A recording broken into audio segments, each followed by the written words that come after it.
Folks, I want us to do a bit of an AMA. I want to get a few people in here. I don't know if there's a bit of a lag on the live stream.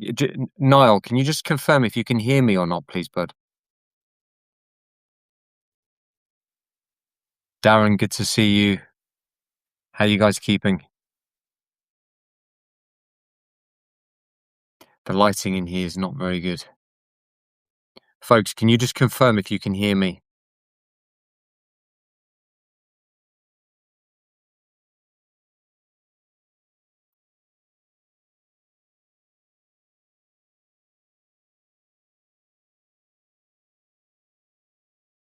Darren, good. Okay, Darren, you can hear me. That's cool.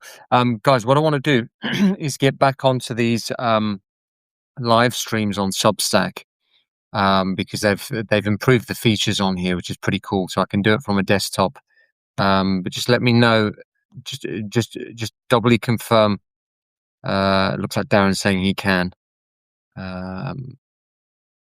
No worries. And then we'll just wait for a few more people to join. If you do me a massive favor and just like or repost the stream, that'd be really appreciated.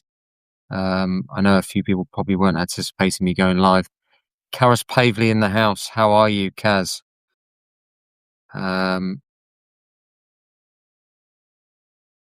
Right. Guys, I know that a whole bunch of you are into crypto. I'm going to be sharing a little bit of alpha during this stream. There is a live stream, a share screen feature now on these lives, which is really useful. So I can share my screen, show you some of the things that I'm looking at, and how I think the next kind of 3 to 6 months are going to shape up. Certainly in crypto, I think a whole bunch of people are going to get caught offside. But we'll just wait for a few more people to join. Just seems like it's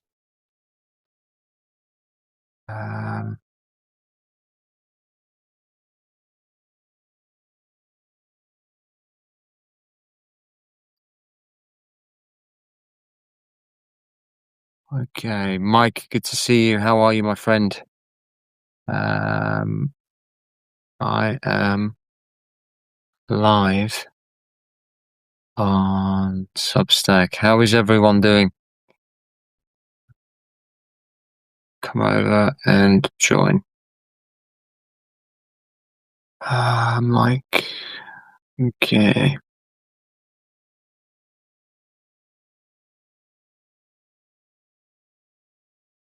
Okay. Folks, we'll just wait for a few more people to join. I think this is probably indicative of where we are in this cycle, with prices and world wars and all these sorts of things. But what I wanted to do is just jump on, do a bit of a share screen because there's some new features on Substack which look pretty cool.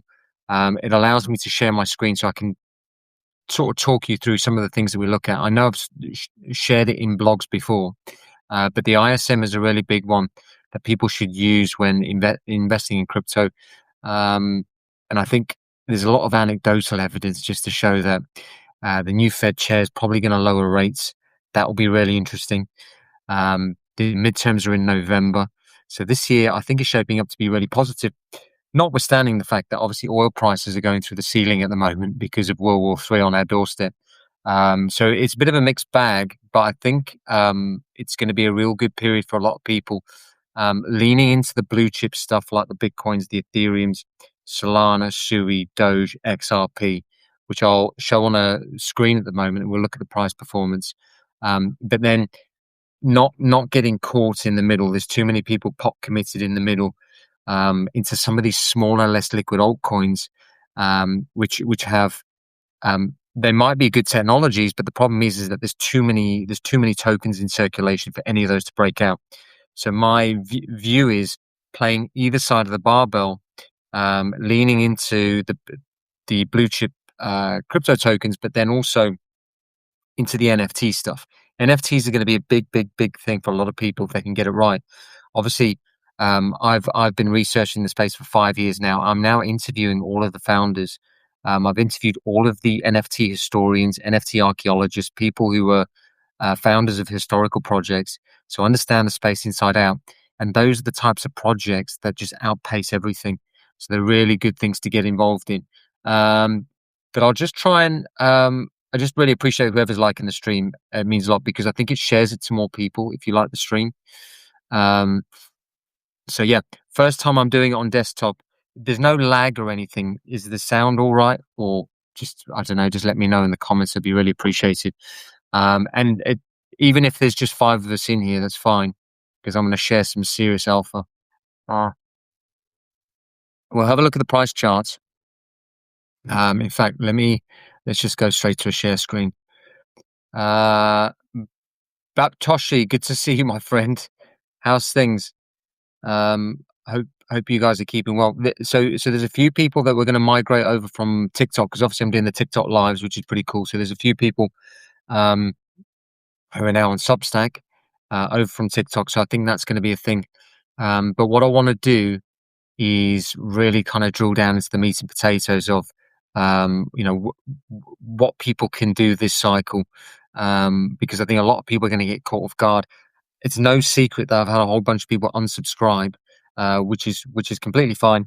People got to do what they have to do, but I usually find that the folks who just hang around the drinks cooler or as close to the center of sun as possible, and lean into become numb to the pain and the volatility, and just lean in systematically to some of these blue chips, and then learn some of the historical NFTs.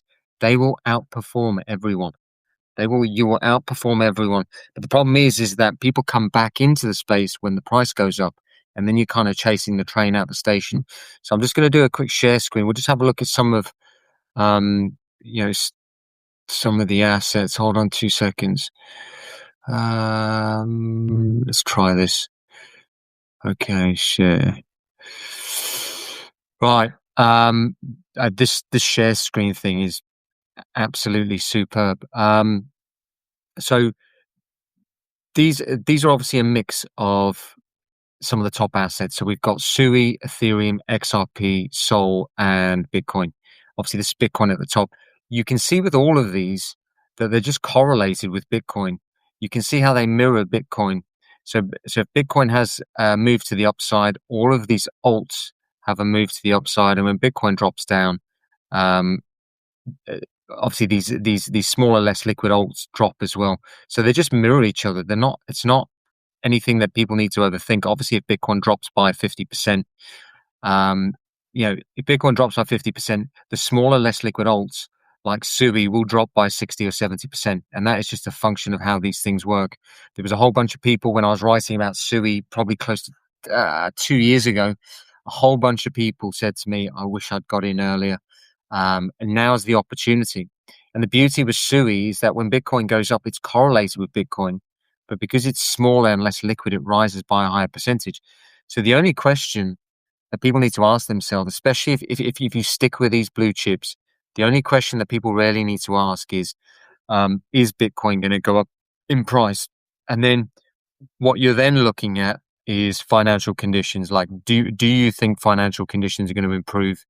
And it's my opinion that they are, notwithstanding the fact that there's a whole bunch of signals that we'll look at in a second. So that's kind of the simplest way to look at it. You can obviously see this that has treaded sideways for a good probably 2 months, and I I don't know if you guys remember, but I did a TA session with Bren, who's one of the best technical analysis experts probably in the world in crypto. And obviously, he discovered that each time there was a consolidation phase of 6 to 8 weeks, we broke to the upside. Because and you can see this whole thing is going off in Iran. That's obviously all priced in. Any good news that comes out of the Iran situation is going to send prices pumping. I think crypto's kind of numb to it now. Obviously, last year gold had a bit of a run, silver had a run, stocks had their run. So the money's got to go somewhere, and it's got to rotate into crypto at some point. And it's just about having time in the market.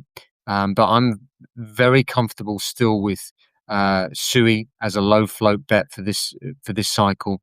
Obviously, Solana, ETH, and XRP are very strong assets as well, locked in as bona fide blue chips. So that's kind of how I'm looking at it. Gene, good to see you, my friend. Vinduska, good to see you. Baptoshi, welcome everyone. Yeah, good to see you guys. Um, Folks, I'm actually in communication with the Substack team about the lives. I'm just testing out the features because there may be a thing where we kind of migrate back here. I kind of like this format because it allows me to share the screen, and it allows me to talk to you directly in the comment section. Because I think when I'm doing the live streams on X and I'm feeding it back into Substack, the comments don't come through. So, you know, just let me know if you kind of prefer this format. But I'm going to lock in a Monday at 5 p.m. Eastern Standard Time, and I'm going to dive on. Obviously, you all would have had a notification to put it in your diary and all that sort of stuff. So, um, yeah, hopefully you can hear me and the sound's good and all this. But yeah, the other thing, so obviously we've looked at the crypto pricing. So now we need some type of forward-looking indicator to tell us, right, where do we think the economy's going? Now, obviously, there's anecdotal evidence that Kevin Walsh has already said that he's going to lower rates. He's already said because he's saying that there's anecdotal evidence that AI is improving financial conditions or improving business conditions, but it's not showing up in the data yet. And a similar thing happened in the mid 90s with a guy called Alan Greenspan. And Alan Greenspan could see that the internet was making businesses more efficient, but it wasn't showing in the data. And what he did was lower rates when the economy was running hot because he could see that the internet was making businesses more efficient and it was keeping inflation in check. Kevin Walsh has already signaled that he's going to run the same playbook. So he's already said that he's going to lower rates. His father-in-law is best friends with Donald Trump. They're like college buddies. So there's some insider baseball going on. Obviously, Kevin Walsh is a Republican, and this is, it is what it is. But if rates get lowered, they'll roll over the debts that are due this year. There's about 9 trillion that's due in US debt to be rolled over. Once that gets rolled over, these asset prices are going to go to absolute valhalla. Guys, just give me a thumbs up in the chat if you're still here, if you're still listening. It's the first time I've used this feature on live stream. Just give me a thumbs up in the chat. Would really appreciate it, just so I know you're listening or whatever. Gene, I know you're probably driving, mate, so you don't have to do the thumbs up. What- but what I want to do, Dunkin' Donuts, good to see you, my friend. Uh, but I want to show you this ISM chart. This is the framework that every single person should be using. Like, this is the thing. Cut out all the noise and just look at this one framework. So we've obviously looked at the pricing of the blue chip stuff. Um, I firmly believe that people should play the barbell of the blue chip stuff and the NFTs, but obviously both are really closely associated to financial conditions. So we need some measure of financial conditions, and the ISM is the measure. It's the measure every single person uses. So I'm going to share this quickly. Let's just see if that's the right one. No, that's not the right one. Right. So, guys, obviously you can see my screen here. I meant to hide these little skyscrapers here, but the just as a quick kind of run through, the ISM stands for the Institute of Supply Managers Survey. It's a sentiment survey that gets sent to 4,000 people that work in supply chain management, and you can see it kind of oscillates a bit like a heart rate monitor. But this is an index into how the economy is doing. And what it says is when it gets up to like a score above 50, but trending upwards, that means we're in a bull market. And if it gets to a score of 50, but trending downwards, that means we're heading into a bear market. You can see here we had um, a very short recession before the uh, pandemic and obviously global lockdowns. Then obviously they pumped a whole lot of money into the system, and we had one of the largest bull markets in history, um, as illustrated by this ISM score. And um, obviously the market was running hot, and then obviously Jerome Powell decides to pull the aux cord out of the economy, um, increase rates because things are running hot, which is fine. And then obviously the asset prices come down again, and we head into a bear market. I think we kind of narrowly avoided a recession, although there's some macro investors who believe we probably did have a recession, but it kind of wasn't. It wasn't spoke about on the timeline. Then obviously what we have here is this long period of trading sideways. Now this should have come up in probably the end of 2025, which is part of the reason why um, in my private group, some of the discussions where people wanted to sell because they're still playing the 4-year cycle. I wasn't playing the 4-year cycle because I knew that the prices were going to come back. And actually, it was discovered that the the the the reason why this happens every 4 years is because there's a 3 to 5 year debt refinancing cycle. But sometime in 2021, what they did was they extended the debt maturity by a year. So instead of a 5 year, it turned into a 6 year debt maturity. So a whole bunch of the debts are due to be rolled over this year. And you can see the ISM score, which measures imports, exports, new orders, employment, where these supply chain managers think the economy is going to go. And it's signaling an uptick. And this is the last 3 months.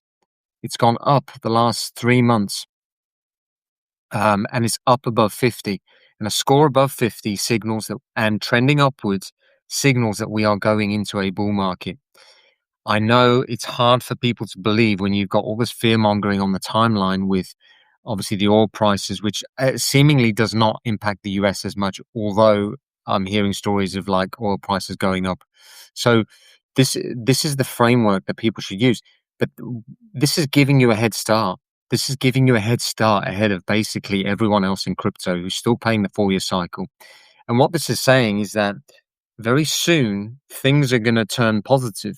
You know, the Bitcoin Fear and Greed Index. I can't actually remember the score of it, but it was like it it it wasn't peak fear. It was somewhere in the middle. It was like a moderate score. I'm sure someone can kind of tell me in the chat.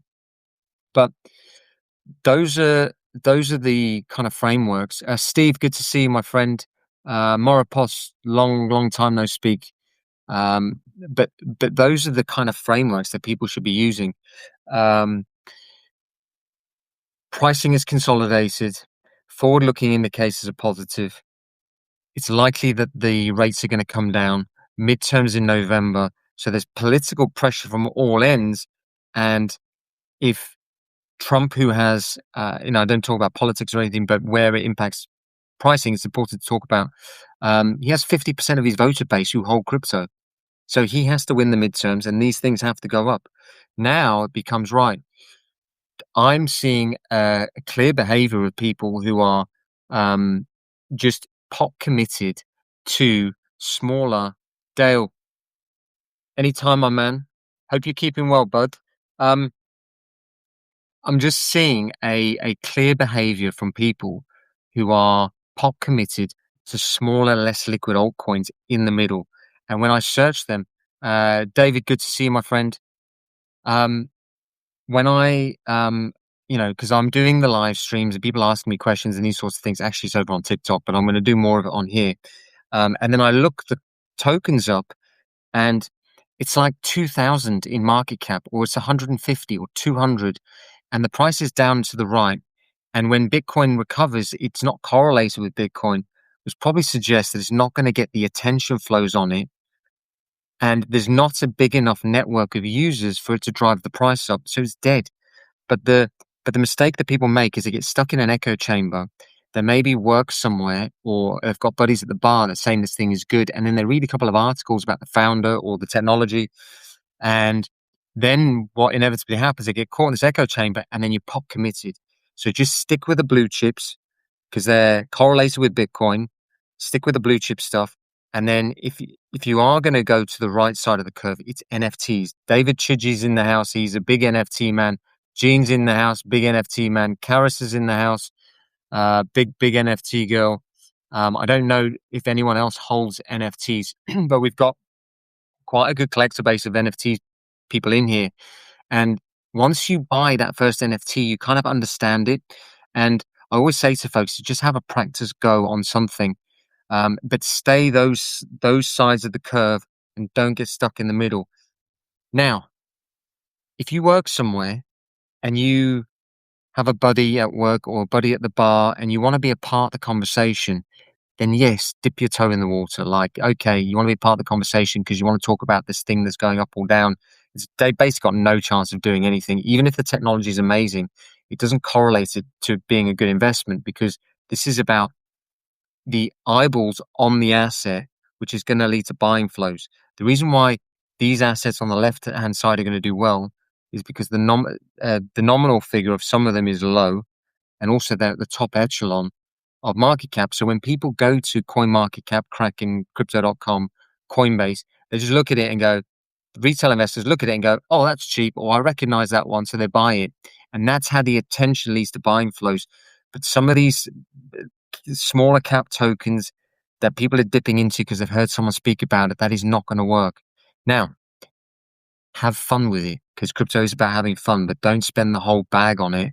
Just stay in that little like 5%, or have a rule, $50 max. But don't be pot committed to those. Okay, folks. Guys, if you've got any questions, feel free to drop them in the chat. But the next thing that I'll kind of segue into, I know a lot of people got into the punk strategy trade because we were speaking about it often on the timeline. So we can kind of go into that and kind of my thoughts on it. I can get the site up, but also we can have a look at some of the NFT stuff. So let me just go NFT strategy, nftstrategy.fun. Bear with me 2 seconds, guys. Bear with. And also, just if you've got any questions, feel free to pop them in the chat. I want to do these lives on every Monday. I have got most of you would have seen Simon, who's also part of. Oh, I'm frozen.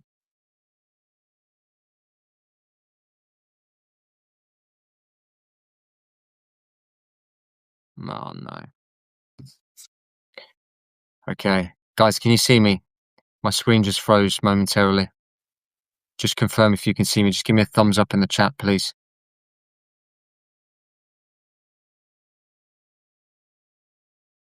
Hello.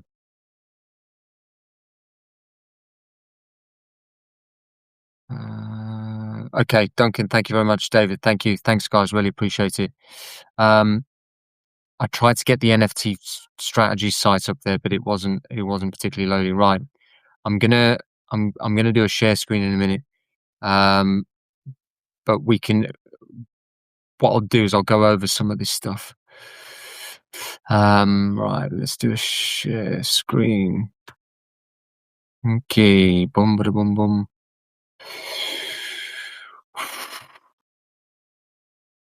Okay. NFTs, right. We are nowhere near peak euphoria, but you can see some of these assets. Bitcoin, the punk strategy trade, which a whole bunch of people got into, which is basically the flywheel that arbitrages the price appreciation of crypto punks. And we'll look on the NFT strategy site in a minute. I'm seeing that the reason why it's going down or bleeding out is because there's no volatility. CryptoPunks has been stuck in this kind of between 26 ETH and 28 ETH zone for the last 2 months now, which is why it's slowly bleeding out. But the beauty of the punk strategy trade is that your downside is protected by those CryptoPunks in the protocol. And actually, the smaller the market cap goes, as soon as one of those CryptoPunks sells, it puts a multiplier on how many tokens that it burns. But these are still selling at $60,000 in a what is looking like. Do I say one? Is it a bear market? We're kind of coming out of a bear market. But these had a run recently. I don't know if you saw the meme. These were at like 10 grand 2 weeks ago, and now they're at 14.5. So they're obviously coming up again. Pudgy Penguins, I mean, these were minted at $200. Now they're worth $9. Autoglyphs selling for 126,000. Chromie Squiggles, these were minted for $200, so they're selling for 5,700. Mutants, these are up 30%. I mean, these were at 1,500, and now they're at 2.5 grand. Fidenzis, VFriends has gone on a bit of a run because obviously the founder's been doing a few bits and pieces with Series 1, kind of adding a utility layer to it. So, but this is a project that most people should definitely be in. VFriends is a very strong IP. It's probably one of the strongest. And then obviously you've got X copy. But look at some of these sales on these things. Now, um, for a whole bunch of you, you should just start on VFriends Series 1. But what I'll do, have a look at some of these gainers here.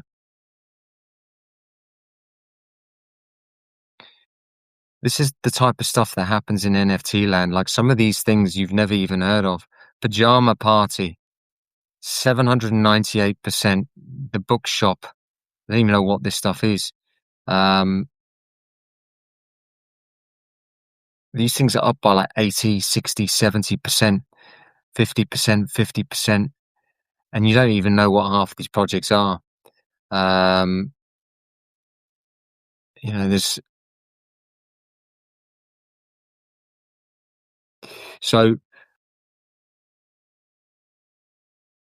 right. Um, in the future, instructions on buy NFT, buy ETH, buy DeFi.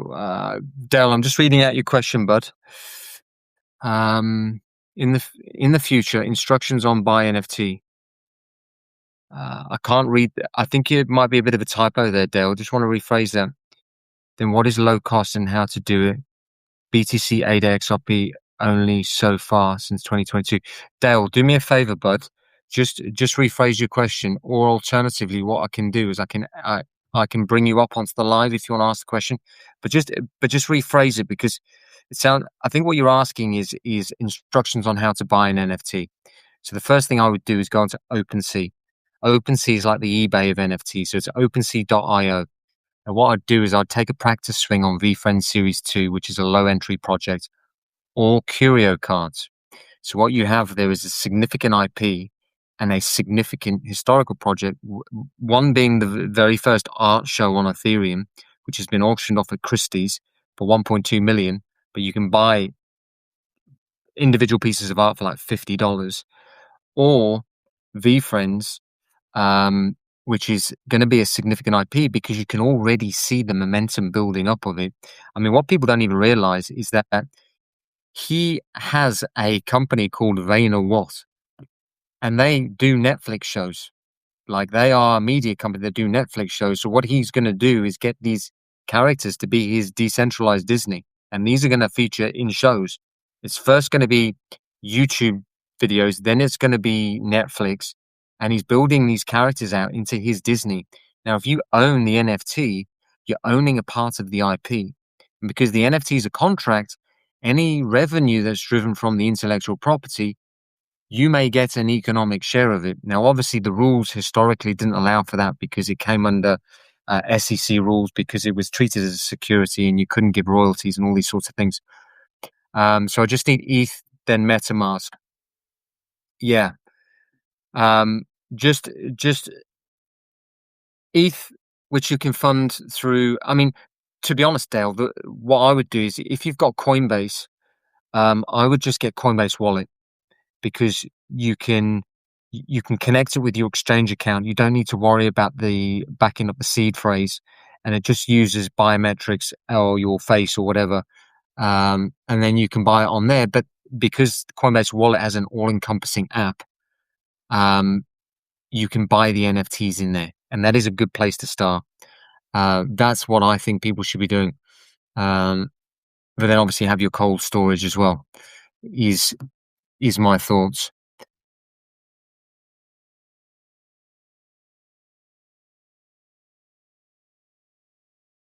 Let me just check.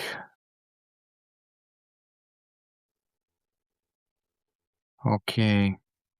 And also, folks, I know that there's a bunch of people in the chat that are already members, which I really appreciate. They're members of the founding group.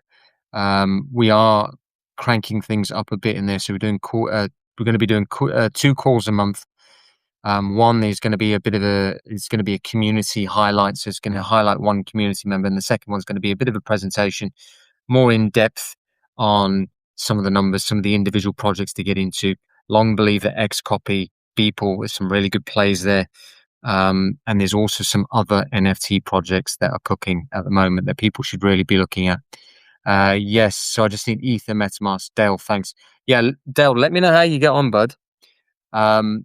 Because I think once you're in the mixer with the NFTs, I think you're in a really good position because they're going to be the next rotation. Because what people are doing is as they're going up this crypto wealth curve, obviously when crypto goes up, and obviously NFTs are a huge function of the Ethereum ecosystem. So when ETH goes up and people are up in ETH terms, they rotate into these expressive assets.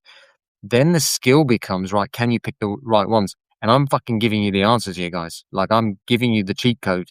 This is like 5 years of learning all crammed into one thing. So I'm giving you, I'm your protective moat is historical projects that just need time to do the heavy lifting, or capable founders, but then you need to understand the founder's ability to drive demand to the project. And I have watched Gary Vee for 9, probably coming on 10 years now, and he's the guy. He's LeBron. He's the guy. This is the project. These are traits. The traits in the characters are things that he's been talking about in his content for the last 20 years. And he's bet it all on an NFT project, and this is his number one thing. Notwithstanding the fact that he has the largest private social media marketing agency in the world. So he's going to push these characters out like a communication Death Star. He has a media company that runs with Netflix, and he's building out these characters, which now have their own Topps Chrome collection. They were in every Macy's in the US, and all of the gumball machines were in all 52 states. So it's just like, guys.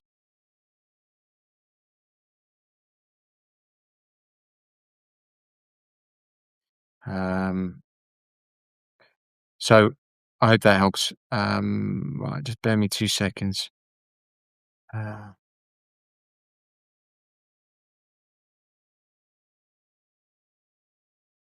50 states. Sorry, I said 52. But yeah, you can forgive me because I think you guys don't know how many counties there are. So let me off. I'm only joking. Um, Dunkin' Donuts, fabulous. Yeah, nice one, bud. The that's the simplistic version of the strategy. Now, and this is just looking forward, is have a framework for selling. And the framework that everyone else used was the 4-year cycle, which in my opinion is wrong. But again, obviously I can't see into the future. But the selling framework that people were using was based around the 4-year cycle. And momentarily it looks like they were right. But in the medium term, they're going to be wrong, in my opinion, because um, when those prices were drawing down, it was leverage coming out of the system, but it wasn't because financial conditions were running hot. It was people were over leveraged, but also you had a bunch of um, potentially tax related selling, but also Bitcoin whales were selling out in November, December time, and you can call it price manipulation or whatever. And then obviously we have this downward price pressure because of this thing going on in Iran. This is soon going to be in the review mirror, and then we've got it all to look forward to. So we're close. We're a couple of months away. But in the same way that we use this ISM chart that I shared for buying, is exactly what we'll use it for selling. So that the ISM is going to be the thing that gives us an indication as to, right, this is the time to sell. So that's that's how I would be that's how I would be doing it. And I think the mistake that a lot of people also make is they sell out of their assets um, because they want to trade around the cycle because they think they can buy back in cheaper or whatever. And maybe playing that sort of trade isn't going to work. Then each new cycle that comes along, there's less left tail risk, and it just keeps going up exponentially. And maybe it doesn't come down as far as you think it does. And then you're left kind of trading around the asset, which is why I say if you're going to sell crypto or you're going to sell your NFTs, have a purpose for the funds, have a logical purpose as to why. Yeah, have a logical purpose for the funds. Because if it goes on a debt, a holiday, an extension, a car, you've got something out of it. But what people actually do is they chase the next dopamine hit. So they rotate out of their core asset, which is maybe their Bitcoin, Ethereum, Solana, Sui, XRP, Doge, and they get into something that's suboptimal or a first cycle asset which isn't performing, and then they've unknowingly rotated out their core position, diluted their capital, and some of this bullshit. The market drops down, and they've gone to zero, and they need to fucking start again. So that's kind of the way I'd be doing it. But look, I know there's a whole bunch of you on here. Obviously, David's in my private group, which is amazing. He's got into NFTs. I'm sure he could pop something in the chat about his journey in NFTs. Gene is the same. Gene, I see you making some plays on Crypto Strikers, bud. I see Mike in the chat. Karis as well. Her first NFT was an X copy. X copy's the top guy. But the thing is that these things are in reach. These things are in reach for people. But now's the opportunity. Now's the opportunity for people to lean into the education of this, because you're going to get a head start. Because the math is on your side. If you look at some of these collections, I'll try and get. In fact, I'll share another one with you. Let me just get on OpenSea quickly. I hope it doesn't crash my computer like it did last time. But in fact, let's get on NFT scan. Hold on 2 seconds. Right, NFTscan.com. Let's have a look. Right. This is a project that everyone should have a swing at. In fact, since I've started sharing it, it's gone up in price. I'm not saying it's me, but there are what he's doing is in fact, let me just how do I share? What the hell is going on here? Oh, here we go. Bear with me 2 seconds. Let's go share screen. Let's go. Is it that one? Yeah, let's go. Okay. This was at 0.05 not so long ago. You can see here this huge amounts of ETH volume that's gone through it. I guess relatively big market cap. I don't actually know this is showing the right data. Highest price 42 Ethereum. I don't think that's right. I don't think I'm on the right one here. Hold on.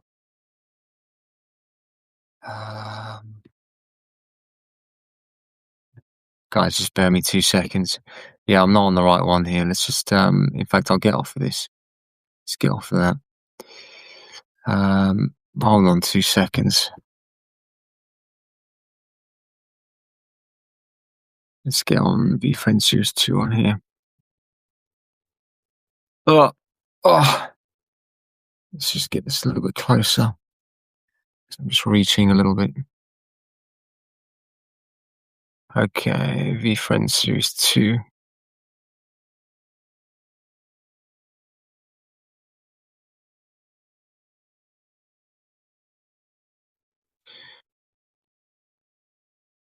I know this is when you guys see this. Marsha, thanks for joining. Alexander M, good to see you, my friend. Alexander, you'd be glad to know that Substack have introduced a share screen feature. Guys, this is a very good project to practice on. I know these look kind of kooky and you're not, for a lot of people it's sobering and you think, well, why would this have value? But let's just have a look at some of the holder behavior. Hold on, let me just drop this down a second. So you can see they have 19,000 holders, 19,981 holders. There's a huge amount of volume that's come through here. So they've got a really large holder base. And this is probably going to be one of the biggest intellectual properties to come out of NFTs, because of the founder's capabilities to drive demand to the project. But also he's going to build these characters out into his intellectual property. This collection, out of these 19,981 holders, like something like 87% of the supply hasn't moved since mint day. So people are a little bit culty with this project, but also the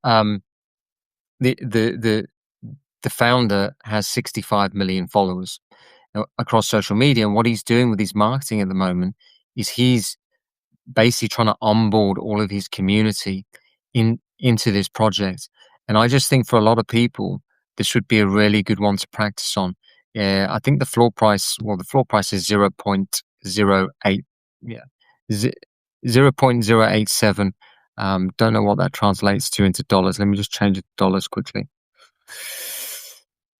So yeah, $198. Just have a practice swing on it. Now, there are other projects. I think another good one for people to practice on is curio cards. Because if you this is a real good one because this is just this is one of the earliest um art shows on Ethereum. Let me just wait for this to load. Um, right, boom. It's just taking a little bit of time.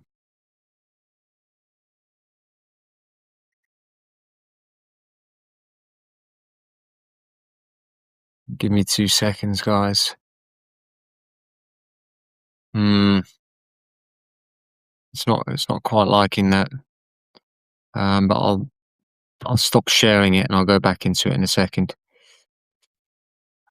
Stop sharing, right.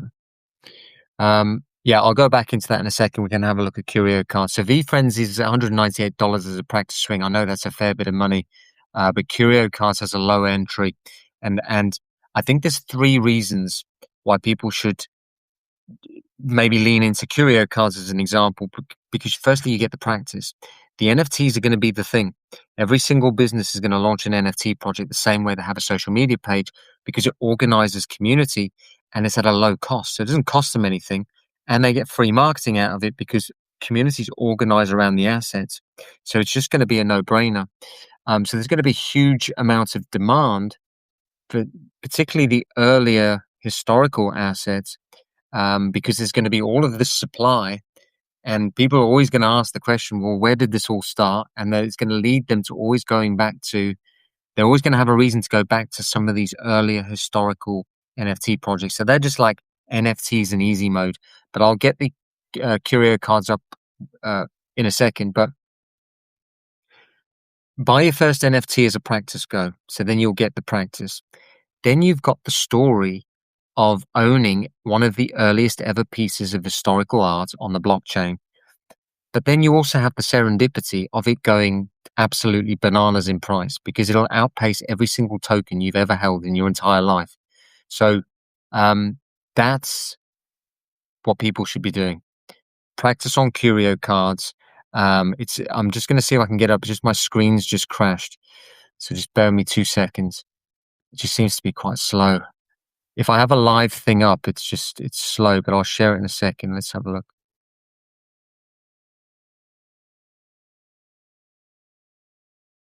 Uh, bear with me, folks. Bear with me. Okay, let me just let me close that and open up another tab. Um, so OpenSea. Ding ding ding ding ding ding. David, I'll come and read your question in a second, my man. Um, okay, curio cards. Right, just waiting for it to load. Right, we're in business. I'll just wait for it to load. Let me just read David's question. Then I started out not having a clue what an NFT was a year ago. Started out getting a few VFriend Series 2 and Curio cards, both historic projects to understand how to buy and explore the collections. Yeah. Yeah, lovely, mate. Obviously, VFriends is an IP play that came out in 2021 and Curio cards is a 2017 project. It's actually the first ever experiment in artists getting paid digitally for their work, which is what the entire space is now built on top of. So I'm going to use the share screen feature again. But this is a good one for people to get into. A good one for people to practice on. You can see here, the lowest entry one is $98. Obviously in UK money, that's about, I think it's £70 or whatever. But uh, it's very clever what they did with the art because there's different iterations of art.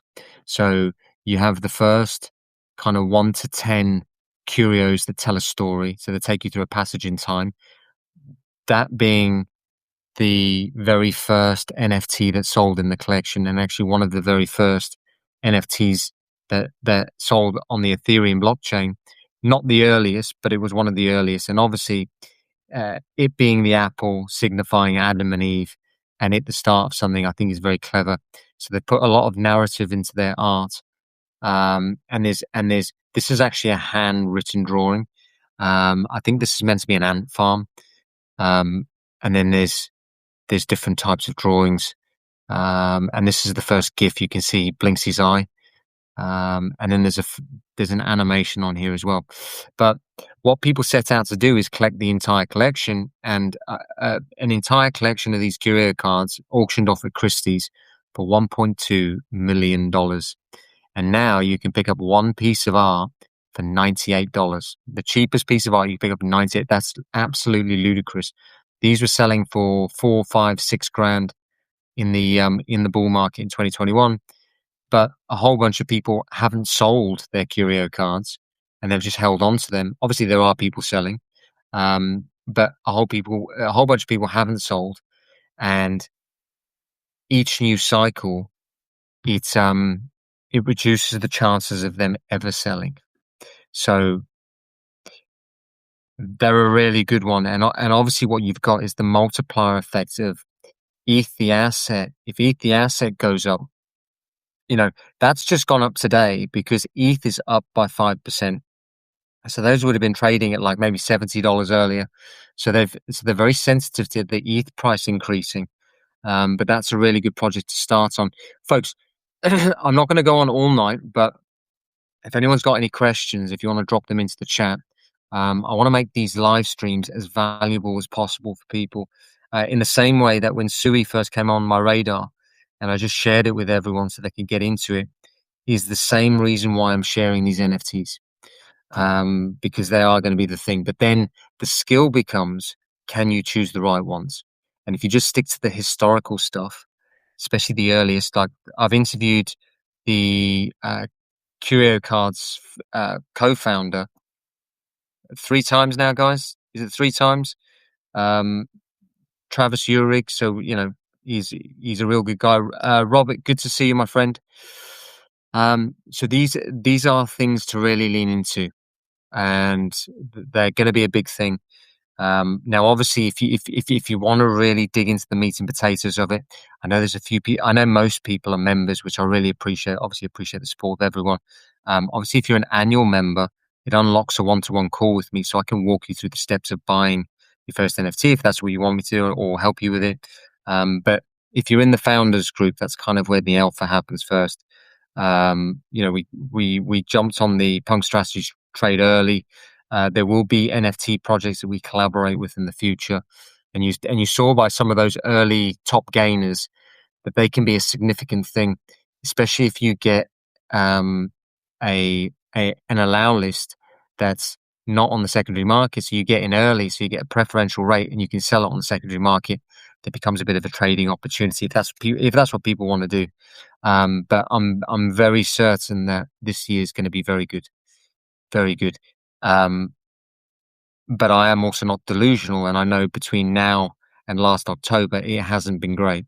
But time in the market, beats timing the market, and it just shows that no one really knows what's going to happen. But you can just look at probabilistic outcomes and go, right, directionally, this is how I feel. Now, the ISM is just one data point.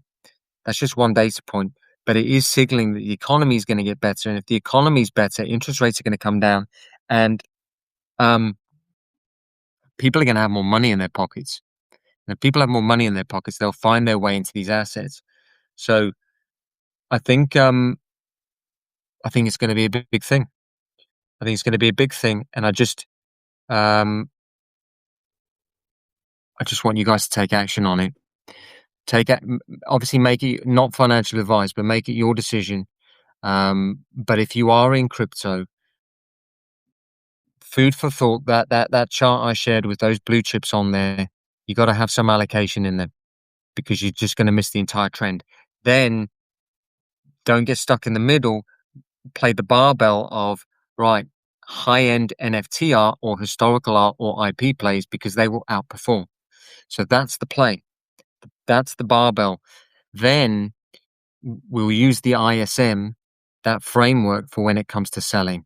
And as soon as the ISM picks up to a certain level, there'll be a selling strategy, scaling out slowly as the market's heating up, which I think is a good thing to do.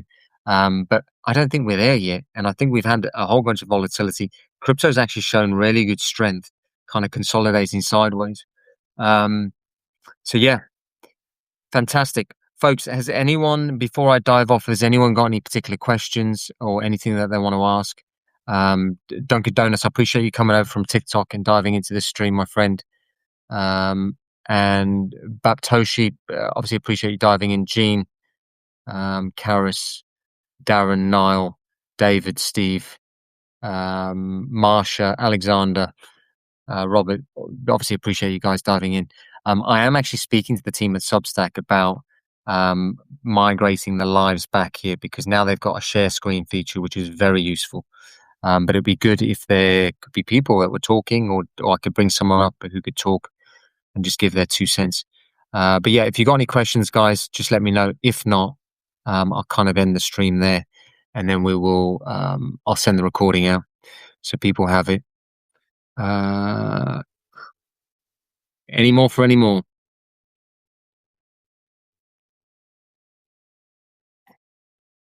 I know there's a bit of a lag, so what I'll do is I'll just leave it maybe a minute, and if no one's added anything in there, then I'll jump off. But again, I think there might be one or two free subscribers here, or people who are on the annual who might want to come onto the founding.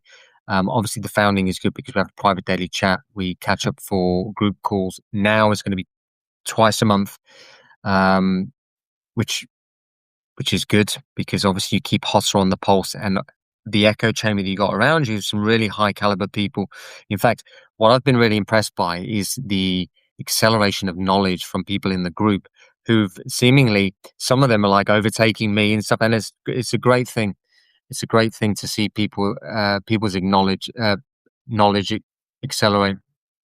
So the founding group is a really good one to get yourself into.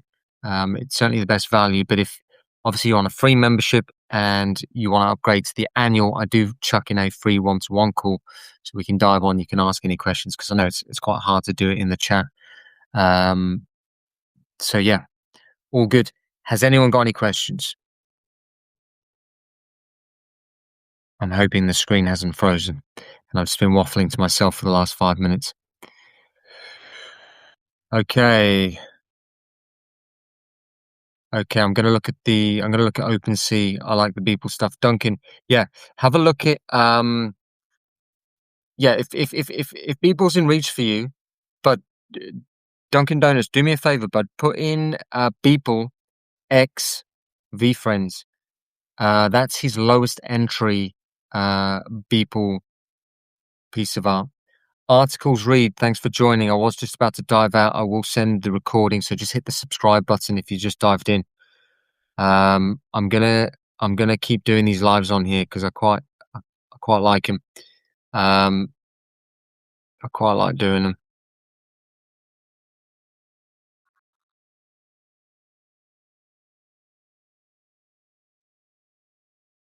Dunkin' Donuts anytime, my man. Just if you got any questions about that, the Beeple one, just let me know. But it's his lowest entry one, and what tends to happen with the lower entry ones is they rise by the highest percentage. Don't overly judge the art. Mike Lewis, appreciate you, Jay. Have a great evening. Mike, really appreciate you, my man. Means a lot, bud. Um, I think Dunkin' Donuts, you could probably vouch for the fact that people are a little bit kinder on these Substack streams versus the TikTok ones. But yeah, really appreciate you guys joining. Gonna dive off now. And I'm gonna send a calendar invite. Just add it to your calendar so it'll be every Monday, 10 p.m. We can dive on this. We can do a bit of a shoot the shit out of the market. And we just keep doing it. We keep doing it, and we're gonna win.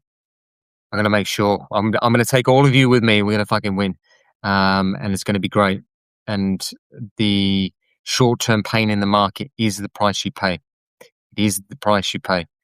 And we're in all the if everyone's kind of been reading the research pieces, we're in all of the right assets.